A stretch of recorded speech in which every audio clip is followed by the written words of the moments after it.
Hello दोस्तों, आज हम बात करेंगे जेंडर इनइक्वालिटी और जेंडर डिस्क्रिमिनेशन की, यानी लिंग के आधार पर भेदभाव। ये क्या है, ये किस एरियाज में हो रहा है और किस स्तर पर हो रहा है, इसकी वजह क्या है, और ये ऐसा ही चलता रहा तो हमें क्या कॉन्सिक्वेंसेस फेस करने पड़ेंगे और हम और आप मिलकर इसको कैसे मिटा सकते हैं। आज हम इस चीज़ों पर बात करेंगे। ज़्यादातर लोगों का ये मानना है कि लिंग के आधार पर भेदभाव सिर्फ लड़कियों के साथ होता है, लेकिन ये एक मिथ है। ये दोनों के साथ होता है, लेकिन लड़कियों के साथ कुछ ज़्यादा होता है और कुछ अलग एरियाज़ में होता है। लड़कों के साथ कुछ अलग एरियाज़ में होता है। अगर लड़कियों की बात करें, अगर सेक्स रेशियोज़ की बात करें, तो 0 to 6 ईयर्स एज ग्रुप में चाइल्ड सेक्स रेशियो 2001 में था 927 फीमेल चाइल्ड पर 1000 मेल चाइल्ड, और ये 2011 में घटकर हो चुका है 914 फीमेल चाइल्ड पर 1000 मेल चाइल्ड। ये 2001 और 2011 के सेंसस के फिगर्स है। और अगर ओवरऑल सेक्स रेशियोज की बात की है तो 2007 में overall female to male ratio था 903 पर 1000, और लेटेस्ट फिगर्स 2018 में ये घटकर हो चुका है 898 फीमेल पर 1000 मेल। ये नीति आयोग की लेटेस्ट रिपोर्ट है। हर साल लगभग 2,40,000 लड़कियां जो 5 साल से कम एज ग्रुप की है वो मारी जाती है। एक जो पिछले 5 साल का सर्वे है उसमें ये पता चला है कि 1 करोड़ से भी ज़्यादा लड़कियां मिसिंग हैं। तो ये आंकड़ों को समझने से पहले, इसका मतलब समझने के लिए हमें 2 और चीज़ें समझनी ज़रूरी है। जो पहला है, जिसे हम कहते हैं सेक्स रेशियो एट बर्थ, जिसे SRB कहते हैं, और दूसरा है mortality rate. Sex ratio at birth ideally 105 male child पर 100 फीमेल चाइल्ड होता है। ये नेचुरल है और आइडियल है। ये ह्यूमन बॉडी के बायोलॉजिकल और जेनेटिक फैक्टर्स पर डिपेंड करता है, नेचुरल है। अगर ये चीज़ हम अडल्ट स्टेज पर मेजर करते हैं तो ये घटकर हो जाता है 100 मेल चाइल्ड पर 100 फीमेल चाइल्ड। ये नेचुरल है। ये 105 फीमेल चाइल्ड पर 100 मेल चाइल्ड से घटकर 100 मेल चाइल्ड पर 100 फीमेल चाइल्ड हो जाता है। इसका रीज़न ये है क्योंकि लड़कों का मोर्टेलिटी रेट लड़कियों के कंपैरिजन में थोड़ा ज़्यादा है। लड़कों का मोर्टेलिटी रेट ज़्यादा होना मतलब लड़कियों के कंपैरिजन में सर्वाइवल का चांस थोड़ा कम होना। तो इसीलिए ये अडल्ट स्टेज में 100 मेल चाइल्ड पर 100 फीमेल चाइल्ड हो जाता है। ये नेचुरल है। तो थोड़ा गौर कीजिए, अगर मोर्टेलिटी रेट मेल चाइल्ड का ज़्यादा है, मेल चाइल्ड के सर्वाइवल के चांसेस थोड़े कम है, तो नेचुरली सेक्स रेशियो में लड़कियां ज़्यादा होनी चाहिए। लेकिन जो भी मैंने आंकड़े आपको बताए वो इस नेचुरल और आइडियल स्टैटिस्टिक्स के कंपैरिजन में कॉन्ट्राडिक्टरी है। तो ऐसा क्यों है, इसकी वजह क्या है? तो ये मैंने जो भी आंकड़े बताए, इसके कॉन्ट्राडिक्टरी होने के रीजंस 3 हैं। तो पहला है सेक्स सेलेक्टिव अबॉर्शन, जिसे हम फीटिसाइड कहते हैं, जिसे हम भ्रूण हत्या भी कहते हैं, जहाँ पे प्रेगनेंसी के टाइम पे लिंग निर्धारण कर दिया जाता है और वो अगर लड़की निकली तो उसे इलीगली अबॉर्ट कर दिया जाता है। ये इलीगल है, इसके खिलाफ कानून भी है, लेकिन फिर भी ये चल रहा है। दूसरा है इन्फेंटिसाइड, जिसे हम कहते हैं शिशु हत्या। किसी तरह अगर लड़की ने जन्म ले लिया तो उसे भी मार दिया जाता है। तीसरा है चाइल्ड नेग्लेक्ट, मतलब हेल्थ के कोई भी इश्यूज़ में अगर लड़कियों को कोई हेल्थ इश्यू आता है, कोई इलनेस होती है, तो उसे नेग्लेक्ट कर दिया जाता है। सही टाइम पे वैक्सीनेशन नहीं करवाना, माल न्यूट्रिशन। तो मैंने जो भी स्टेटिस्टिक्स आपको भी बताया है उसका वैसे होने का रीज़न ये है। अगर एजुकेशन की बात करें तो इंडिया में primary to secondary education drop out rate है 20%। तो इस 20% में 70% ऑफ दी ड्रॉप आउट्स लड़कियाँ होती हैं। हायर एजुकेशन में भी लड़कों के कंपैरिजन में लड़कियाँ सारे स्पीयर्स में नहीं हैं। ओवरऑल लिटरेसी रेट की बात करें तो 2011 के सेंसस के हिसाब से फीमेल लिटरेसी रेट है 65%, तो मेल लिटरेसी रेट है 82%, तो 17% का बहुत बड़ा गैप है। अगर प्रोफेशनल अरीना की बात करें तो हायरिंग के समय से ही ये भेदभाव शुरू हो जाता है। प्रीजुडिस बेस्ड हायरिंग होती है, जहाँ पे पहले से ये मान लिया जाता है कि लड़कों के कंपैरिजन में लड़कियाँ इतना ज़्यादा वर्क कमिटमेंट नहीं कर सकती, क्योंकि उनको काम के साथ साथ घर भी संभालना होता है। इनकम कंपैरिजन में अगर एक लड़का 100 रुपये कमा रहा है तो वहीं एक लड़की 64 रुपीज़ कमाती है, जहाँ के दोनों का एजुकेशनल लेवल और ऑक्यूपेशन लेवल सेम है। इंडिया में जितने भी बिजनेसेस हैं उसमें सिर्फ 5% ऑफ द बिजनेसेस लड़कियाँ ओन करती हैं, रिमेनिंग 95% लड़के ओन करते हैं। टोटल नंबर ऑफ एंटरप्रेन्योर्स में लड़कियों का परसेंटेज सिर्फ 7% है। प्रॉपर्टी ओनरशिप के मामले में भी लड़कियों के साथ भेदभाव होता है। यहाँ पर सरकारी कानून भी है, लेकिन यहाँ पर भी बहुत बड़ा गैप है। 70% ऑफ द रूरल लैंड लड़कों के ओनरशिप में है। तो ये सब ऐसा क्यों चल रहा है, इसका रीज़न क्या है? इसका सबसे बड़ा रीज़न है डीपली रूटेड कल्चरल इन्फ्लुएंसेस, जो सदियों से चलता आ रहा पैट्रियार्कियल सोसाइटी से इन्फ्लुएंस्ड है,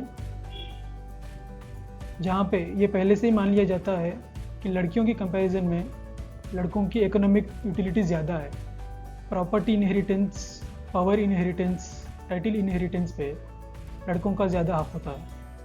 घर में एक लड़के का जन्म होना अपने आप में एक स्टेटस सिंबल माना जाता है। कुछ बिलीव्स ऐसे भी हैं जहाँ पे आफ्टर लाइफ रिचुअल्स होते हैं।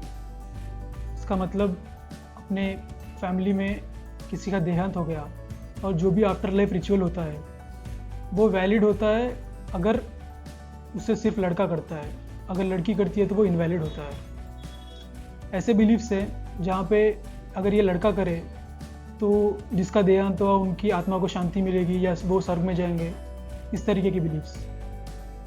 दूसरा है डोरी सिस्टम, यानी दहेज की प्रथा, जहाँ पे शादी के समय में लड़की की तरफ से लड़कों को प्रॉपर्टी, ज्वेलरी या पैसा दिया जाता है।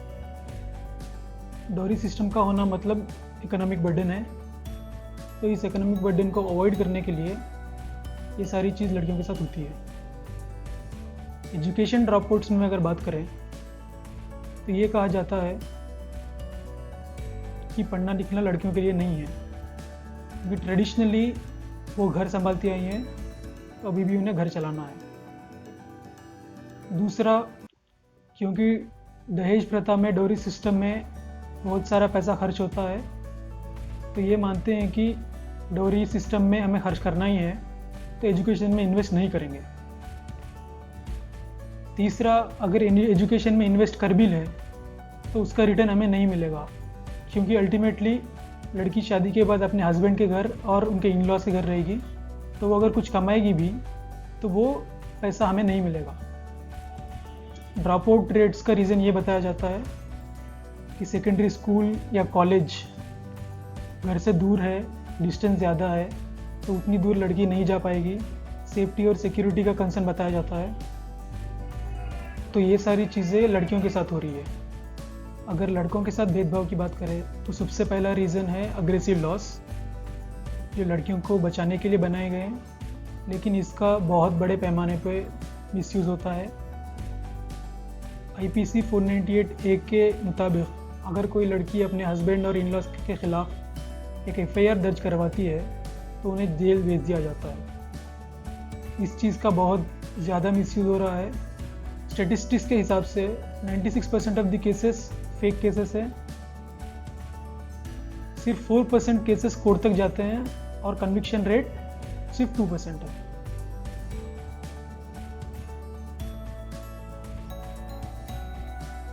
दूसरा एक मिसकंसेप्शन है, एक मिथ है कि लड़कों के खिलाफ सेक्सुअल असॉल्ट और रेप नहीं हो सकता। 2007 के स्टैटिस्टिक्स के हिसाब से 53% ऑफ द रेप केसेस लड़कों के साथ हुए हैं। लड़कों को ज़बरदस्ती उठा लिया जाता है और उनके साथ ज़बरदस्ती किसी लड़की से शादी करवा दी जाती है। 2016 में इसी तरह 3000 से भी ज़्यादा लड़कों को ज़बरदस्ती उठाया गया और शादी करवा दी गई बिहार में। अगर कोई लड़का ऐसा प्रोफेशन चूज़ कर रहा है जो ट्रेडिशनली लड़कियों ने किया है, फॉर एग्जाम्पल नर्सेस, तो उस लड़के को रिडिक्यूल किया जाता है। जो स्टे एट होम डैड्स हैं, जिसका मतलब वाइफ जॉब करती है, कमाती है और हस्बैंड अपने बच्चों का देखभाल करता है, तो उस केस में भी उस हस्बैंड को नीचा दिखाया जाता है। अगर कोई हस्बैंड अपने वाइफ के कंपैरिजन में कम कमा रहा है तो उसे एक ईगो इश्यू बना दिया जाता है और उसे एक बड़ा प्रॉब्लम डिक्लेयर कर दिया जाता है। अगर कोई लड़का किसी बात पे इमोशनल हो जाता है या रो पड़ता है तो उसे कहा जाता है कि बी ए मैन, लड़का है तो लड़कियों की तरह नहीं रोना चाहिए। तो इस तरह के भेदभाव लड़कों के साथ और लड़कियों के साथ चलते आ रहे हैं। अगर ये ऐसा ही चलता रहा तो हमें किस तरह के कॉन्सिक्वेंसेस फेस करने पड़ेंगे। 2040 से 60 के बीच, यानी जो अभी यंग हैं, अभी अडल्ट ग्रुप में हैं, जिसकी अभी शादी हो रही है, उनका नेक्स्ट जनरेशन जब अडल्ट स्टेज पहुंचता रहेगा, उस समय में अडल्ट अवेलेबल फॉर मैरिज जो एज ग्रुप रहेगा, उसमें फीमेल टू मेल रेशियो हो जाएगा 63 फीमेल फॉर 100 मेल। इसका मतलब 37 मेल आउट ऑफ 100 ऐसे रहेंगे जिनको लड़कियां नहीं मिलेंगी शादी के लिए। इससे इनवॉलंटरी नॉन मैरिज परसेंटेज बढ़ेगा, मतलब चाह कर भी शादी नहीं कर पाना। 2050 के बाद 10% लोग ऐसे रहेंगे जो चाह कर भी शादी नहीं कर पाएंगे।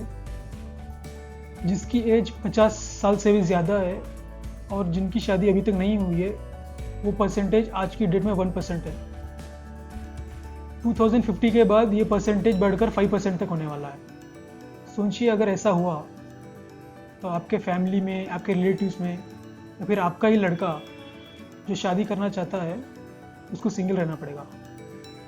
जितने भी मैरिजेस होंगी वो भी कुछ आइडियल नहीं रहेंगी, क्योंकि कपल एज डिफरेंस ज़्यादा हो जाएगा, क्योंकि लड़कियां अवेलेबल नहीं हैं। जो भी लड़की अडल्ट एज ग्रुप में पहुंचेगी उस पर प्रेशर रहेगा शादी करने का, तो इससे कपल एज डिफरेंस बढ़ेगा। तो मैरिज को लेकर अगर इतना ज़्यादा कंपटीशन रहेगा लड़कों में, तो जाहिर सी बात है जिसका एजुकेशन लेवल कम है, जो पुअर फैमिली से बिलोंग करते हैं, वो इस चीज़ से एक्सक्लूड हो जाएंगे। अगर ऐसा हुआ, जब लीगली शादी करने के चांसेस कम हुए, तो दो और चीज़ें बहुत ज़्यादा बढ़ेंगी जो इलीगल है। वो पहला है प्रोस्टिट्यूशन और दूसरा है फीमेल ट्रैफिकिंग। तो ये सारे कॉन्सिक्वेंसेस पूरे सोसाइटी पर एज ए होल पड़ेंगे। इसमें सारे रिलीजियस ग्रुप्स, सारे सेक्शंस ऑफ सोसाइटी इंक्लूड होंगे, तो इसका प्रभाव सब पर पड़ेगा। एक तरफ अपने घर के लड़कों को लड़कियां नहीं मिलेंगी शादी के लिए, और दूसरी तरफ अपने ही घर की लड़कियों पर शादी का प्रेशर बढ़ेगा, क्योंकि प्रोस्टिट्यूशन और फीमेल ट्रैफिकिंग जैसे इलीगल तरीके अपनाए जाएंगे। लड़कियां और लड़के दोनों ही सेफ नहीं रहेंगे। तो इस चीज़ को मिटाने के लिए हम क्या कर सकते हैं? इस चीज़ को मिटाने के लिए और कम करने के लिए सरकार की तरफ से बहुत से लॉस हैं, वो अपना काम कर रहे हैं और सरकार को इसमें सुधार करते रहना चाहिए। लेकिन कोई भी सोशल प्रॉब्लम को मिटाने के लिए या कम करने के लिए सिर्फ सरकारी कानून काफ़ी नहीं है। इस तरह के सोशल प्रॉब्लम्स का सॉल्यूशन अपनी सोच बदलने से होता है। तो इस तरह की चीज़ों को मिटाने के लिए हमें इंडिविजुअल लेवल पर और फैमिली लेवल पर अपनी सोच बदलनी होगी। इलीगल अबॉर्शन, इन्फेंटिसाइड और चाइल्ड नेग्लेक्ट को बढ़ावा न दें। दहेज की प्रथा यानी डोरी सिस्टम को बढ़ावा न दें। अपने आउटडेटेड कल्चरल प्रैक्टिसेस और रिलीजियस प्रैक्टिसेस को ख़त्म करना है। लड़कियों के एजुकेशन में इन्वेस्ट करें। प्रीजुडिस बेस्ड डिसीजंस लेना बंद करें। लड़कों के मामले में ये एडमिट करना बहुत ज़रूरी है कि भेदभाव उनके साथ भी होता है। ये सारी चीज़ करना आपको बहुत जेनरिक लग रही होंगी, लेकिन यही करने की ज़रूरत है। अपनी सोच बदलना इतना आसान नहीं है, लेकिन ये नामुमकिन भी नहीं है। अपनी सोच बदले, देश अपने आप बदलेगा। Thank you.